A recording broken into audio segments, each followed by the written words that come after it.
నా పేరు బందయ్య. నేను ఎలకగూడ సర్పంచ్ని. నేను ఇట్లా ఎడ్ల బండ్లు మా ఊళ్ళోకి వెళ్ళి తీసుకొని పోతున్నా. ఇంకా రోడ్డు మీదకి వెళ్ళి కిందికి ఇలాగా దాటలేను. ముగ్గురు నలుగురు వచ్చి నన్ను పట్టుకొని కొడుతూనే ఉన్నారు. ఎంటకెళ్ళి వచ్చి వీళ్ళు గుంజుకున్నారు. అప్పటికే నేను బేవసాయి అడ్డం పడ్డా.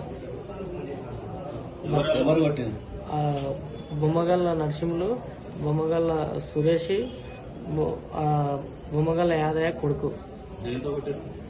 చాకుతోని ఆ చేతిలో చాకు లేకుండా తెల్లగా అది ఒకటే నాకు నేను చూడలేంత లేదు. ఈడేమో ఒకడేమో రాయి తీసుకున్నాడు, ఒకడేమో కట్టె తీసుకున్నాడు. దాడి అంటే అదే రామరెడ్డి అనేటోడే నా ఇంతకు ముందు 2 సార్లు దాడి చేయించాడు. అంతోనే వీడు అంతాన పనిచేస్తే వాడిని ఇంతకు ముందు ఒకసారి ఇంటి మీద తోలేడు. ఇప్పుడు మొన్న ఒకసారి మళ్ళీ లొల్లి పెట్టించిండు. మొన్న మావాడు చిల్లర పోయి ఒట్టి కట్టెలు వేసుకొస్తుంటే ఆడ దాడి చేసిండు. మొన్న ఇంటి మీదకి తోలిండు. ఇవాళ నా నాత్రి వచ్చిండు. ఇవాళ మళ్ళీ నా మీదకి అటాక్ పంపాడు. కారణం అంటే నేను ఆయన నిలబెట్టిన సర్పంచ్ గెలవలేడు. నేను గెలిచిన కాబట్టి ఎట్లా గెలిచింది కొడుకుని ఈ ముఖం మేము చూడొద్దు అన్నట్టు వాడిని సిద్ధాంతంతో నన్ను సంపాలనే చూస్తున్నాం. చౌదరగూడెం మండలం ఎల్కగూడెం గ్రామ సర్పంచ్ బందయ్య గారు సొంత పేరు ప్రతిష్టలతోని ఒక చిన్న సామాజిక వర్గం నుంచి సర్పంచ్గా గెలవడం ఒక సామాజిక వర్గానికి సంబంధించిన వారికి జీర్ణించుకోలేక గతంలో కూడా పదే అతనిపై దాడి చేస్తూ ఈరోజు ఒక పండుగ అంటే ఒక అమ్మవారి పండుగ సందర్భంగా అక్కడున్న కొందరు కార్యకర్తలు కానీ అక్కడికి వచ్చిన పెద్దలందరూ కూడా సర్పంచ్కు గౌరవించాలనే ఆలోచనతో గౌరవిస్తూ ఉంటే దాన్ని జీర్ణించుకోలేక కొందరు పెద్దలు ఆ గ్రామస్తులు ఒక పన్నాగం పన్ని ఇతని మీద రాడ్లతోని చాకుతోని దాడి చేసి అత్యాహితం జరగడం జరిగింది. ఇవాళ నేను నిజంగా చెప్తున్నా, ఇటువంటి రాజకీయాలు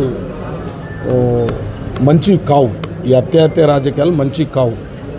ఆ సర్పంచు ఆ చిన్న గ్రామాన్ని ఒక ఎమ్మెల్యేగా నన్ను కూడా పిలిచి గ్రామాభివృద్ధికి అన్ని పనులు చేయించుకోవడం జరిగింది. అక్కడ గ్రామంలో సీసీ రోడ్లు, డ్రైనేజీలు, ఎలక్ట్రిఫికేషను, వాటరు, అదేవిధంగా ఆమ్లెట్ బోయగూడకు బీటీ రోడ్ కూడా చేయించుకున్నాడు. అంత అభివృద్ధి మీద అంత పట్టు ఉన్న వ్యక్తిని పాపం అక్కడ ఒక చిన్న కులస్తుడని చెప్పి అక్కస్తోని దాడి చేసిరు. కాబట్టి ఈ యొక్క దాడి చేసిన వ్యక్తులను తీవ్రంగా వారిని శిక్షించాలి. ఇతని మీద జరిగిన దాడికి మూల్యం చెల్లించాలి. కాబట్టి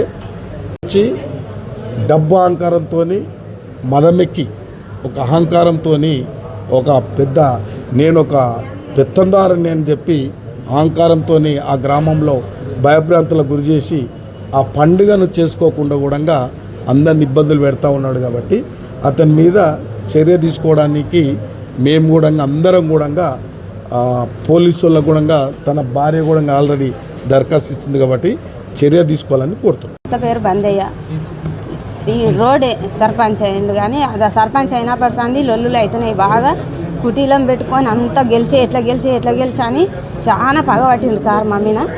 ఇప్పుడు జాతర పోతే ఆడ చాలా ఒక 10 మాదిగా ఆయన నరసింహులు ఆయననే మమ్మీకి మళ్ళా ఆడ రోడ్ వేస్తుంటే లాకిట్లా ఏనియలేడు. ఆయన ఏమనలే కానీ అలా కొడుకు అన్నాడు, అలా తండ్రి అన్నాడు, తిట్టిడు. నాకిట్లా రోడ్ వేయకండి అని అన్నాడు.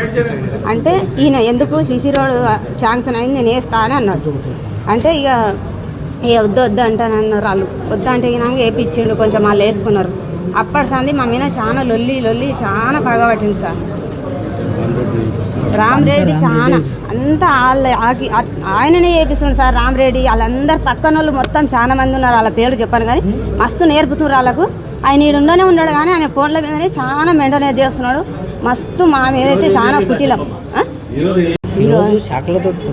ఇప్పుడు ఈయన జాతర పోతుంటే మధ్యలోనే పట్టుకొని రాళ్ళు తీసుకొని చాకులు తీసుకొని ఈయన మీద కొట్టిరు సార్. పద్మారావు నరసింహులు వాళ్ళ కొడుకులు వాళ్ళ పక్క